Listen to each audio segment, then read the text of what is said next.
Hello DC fans, welcome back to my channel Dastaan TV. तो जैसा कि आप जानते हैं, जेम्स गन ने जब ये अनाउंस किया था कि हेनरी कैविल के सुपरमैन को वो रिकास्ट कर रहे हैं और वो एक यंग वर्जन ऑफ सुपरमैन के लिए जा रहे हैं, तो एक तरीके से बैकलैश हुआ सोशल मीडिया पे। जेम्स गन के अगेंस्ट हैशटैग चलाए गए, पूरी एक कंट्रोवर्सी हुई।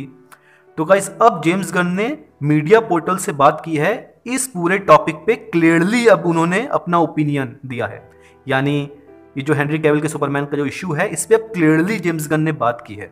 तो सबसे पहले गाइस, जेम्स गन ने जो पुरानी रिजीम थी वार्नर ब्रदर्स की, उसके ऊपर अपना ऑनेस्ट ओपिनियन दिया है। और इनका ओपिनियन वही है जो हम सब डीसी फैंस का ओपिनियन है कि वार्नर ब्रदर्स की जो पुरानी रिजीम थी वो डीसी को बहुत ही खराब तरीके से हैंडल कर रही थी। जेम्स गन ने अपने इंटरव्यू में ये बताया कि पुरानी रिजीम बहुत खराब तरीके से डीसी को हैंडल कर रही थी। फॉर एग्जांपल, वंडर वुमन का फर्स्ट पार्ट, वंडर वुमन का सेकंड पार्ट यानी कि वंडर वुमन 1984, इनके बीच में कोई कनेक्शन भी नहीं था। टोन भी काफ़ी ज़्यादा अलग थी। जो जस्टिस लीग थी थिएटर वर्जन, उसका डायरेक्टर कट स्नाइडर वर्स बन गया। और जेम्स गन ने एक और बात बोली कि पुरानी जो रिजीम थी, इनसे अगर कोई फिल्म मेकर अच्छे रिलेशन बना लेता था तो पुरानी रिजीम उसको कोई भी आईपी दे देती थी कि आप इस आईपी पे वर्क कर लो। यानी बिना ये देखे कि भैया हम जो आईपी दे रहे हैं वर्क करने के लिए, ये डीसी की कंटिन्यूटी में कोई सेंस बनाती है कि नहीं बनाती है, बिना ये देखे ही पुरानी रिजीम आईपीज ऐसे ही बांट रही थी। ये जेम्स गन ने क्लियरली ये बात बोली है और हम भी जानते हैं कि यही हकीकत थी। आपको तो पता ही होगा कि वंडर ट्विन की मूवी बन रही थी, यानी सुपरमैन की मूवी का कुछ अता पता नहीं था। वंडर ट्विन की मूवी की फिल्मिंग भी स्टार्ट होने वाली थी। इस तरीके से पुरानी रिजीम वर्क करती थी। तो सबसे पहले जेम्स गन ने जो ऑनेस्टली अपना ओपिनियन दिया है, तो मुझे बहुत खुशी है कि उन्होंने इतना ऑनेस्ट आंसर दिया है पुरानी रिजीम पे। और दूसरी बात, क्या हेनरी कैविल जो रिकास्ट हुए इसमें जेम्स गन की गलती है? तो देखिए गाइस, मैं अपना पर्सनल ओपिनियन दूंगा इस टॉपिक पे और मुझे लगता है बहुत से लोगों को शायद मेरी बात पसंद ना आए। मेरा ये मानना है कि जेम्स गन की इसमें कोई फॉल्ट नहीं है। उसके पीछे रीजन ये है कि हेनरी कैविल ने कोई भी रिटर्न कॉन्ट्रैक्ट साइन नहीं किया था वार्नर ब्रदर्स से। और अगर रिटर्न कॉन्ट्रैक्ट साइन नहीं हुआ है तो आप ये नहीं कह सकते कि जेम्स गन ने हेनरी कैविल को फायर कर दिया। मेरा ये मानना है जो सबसे बड़ी गलती है वो है हेनरी कैविल के मैनेजर की। हेनरी कैविल के जो मैनेजर हैं, उन्होंने कोई रिटर्न कॉन्ट्रैक्ट, कोई रिटर्न एग्रीमेंट नहीं करवाया और हेनरी कैविल से ये बोल दिया कि भैया आप जाके सोशल मीडिया पे अनाउंस कर दो कि आप सुपरमैन के तौर पर रिटर्न हो रहे हो। तो सबसे बड़ी जो फॉल्ट है वो है इनकी, जो हेनरी कैविल की मैनेजर थी। और दूसरे नंबर पे जो गलती है वो है माइकल डी ल्यूका और पैम अब्दी की, जो इस वक्त वार्नर ब्रदर्स के एक तरीके से चेयरपर्सन है। आप खुद सोचो, उस वक्त जेम्स गन डीसी स्टूडियोज के हेड नहीं बने थे, यानी कि डीसी स्टूडियो का हेड की जो पोजीशन थी वो खाली थी। तो आपको ये सोचना चाहिए कि कैसे इन चेयरपर्सन ने इतना बड़ा डिसीजन ले लिया कि हेनरी कैविल के सुपरमैन को हम रिटर्न करा लेंगे।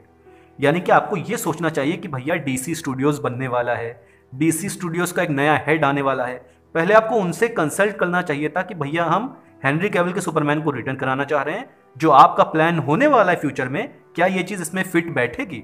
अगर डीसी स्टूडियोज का हेड अलाउ करता है कि हाँ हेनरी कैविल के सुपरमैन को हम फिट कर सकते हैं अपने फ्यूचर में, तब पैम अब्दी और माइकल डी ल्यूका को अनाउंस करना चाहिए था कि हेनरी कैविल का सुपरमैन रिटर्न हो रहा है और एक रिटर्न एग्रीमेंट करना चाहिए था। तब जाके हेनरी कैविल की मैनेजर हेनरी कैविल से कहती कि अब जाके आप अनाउंस करिए। लेकिन आप जानते हैं ना कोई रिटर्न एग्रीमेंट हुआ और माइकल डी ल्यूका और पैम अब्दी, उन्होंने भी वेट भी नहीं किया इस चीज का कि भैया डीसी स्टूडियोज का हेड तो आने दो, उससे डिस्कशन तो करने दो, तब जाके हम इतना बड़ा डिसीजन लें। और दूसरी तरफ जो रॉक थे, वो भी शायद बहुत ज्यादा पुश कर रहे थे इस चीज को कि हेनरी कैविल का सुपरमैन एक तरीके से ग्रीनलिट हो जाए, क्योंकि रॉक शायद ये सोच रहे थे कि सुपरमैन का कैमियो अगर ब्लैक एडम में हो जाएगा तो एक तरीके से बॉक्स ऑफिस पे बूस्ट मिलेगा। लेकिन अनफॉर्चुनेटली हम जानते हैं ब्लैक एडम बॉक्स ऑफिस पे स्ट्रगल करी थी और ये जो पूरा है मामला हुआ, इसका खामियाजा भुगतना पड़ा हेनरी कैविल को। और ये चीज़ जेम्स गन ने भी अपने इंटरव्यू में बोली कि हेनरी कैविल को एक तरीके से प्रॉब्लम ही फेस करनी पड़ी हर तरफ से, यानी उनके साथ एक तरीके से आप कह सकते हैं धोखा ही हुआ कि उनके मैनेजर ने सही से वर्क नहीं किया और जो एग्जीक्यूटिव्स थे उनका भी अप्रोच एक तरीके से गलत था।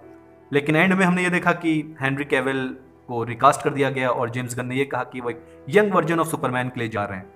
तो मेरा ये मानना है कि आप जेम्स गन को इसमें ब्लेम नहीं कर सकते, क्योंकि उनको जो जिम्मेदारी दी गई है कि जो पुरानी हालत थी डीसी यूनिवर्स की कि भैया जस्टिस लीग कैनन है कि स्नाइडर कट कैनन है, क्या द सुसाइड स्क्वाड कैनन है कि सुसाइड स्क्वाड 2016 वाली कैनन है, ये जो मेस बना हुआ था टाइमलाइन का, इसको अगर सही करना है तो हार्ड डिसीजंस लेने ही पड़ेंगे। और आप खुद सोचिए, अगर एक नया स्टूडियो बना है, एक नया हेड आया है, तो वो from the scratch he start करेगा, वो एक तरीके से एक नई स्टार्ट ही करेगा डीसी यूनिवर्स को, और वही चीज जेम्स गन ने भी करी। तो मेरे ख्याल से हेनरी कैविल को जो रिकास्ट किया गया उसमें लोग जो जेम्स गन को ब्लेम करते हैं, मेरे ख्याल से गलत है। इसमें जेम्स गन की कोई फॉल्ट नहीं है। इसमें जो मेन फॉल्ट है वो है हेनरी कैविल के मैनेजर की, और जो चेयरपर्सन है वार्नर ब्रदर्स के, माइकल डी लुका और पैम आप्टी, इनकी बहुत बड़ी फॉल्ट है कि बिना डीसी स्टूडियोज के हेड से कंसल्ट किए आपने इतना बड़ा डिसीजन ले लिया। हो सकता है बहुत से लोगों को मेरी ये बात बुरी लगे, लेकिन मेरा यही ओपिनियन है। तो गाइस, आपको क्या लगता है ये जो हेनरी कैविल का पूरा इशू हुआ है, क्या आपको लगता है इसमें जेम्स गन की फॉल्ट है? प्लीज कमेंट सेक्शन में जरूर बताइए, और डीसी अपडेट्स के लिए मेरे चैनल को सब्सक्राइब करिए। Thank you.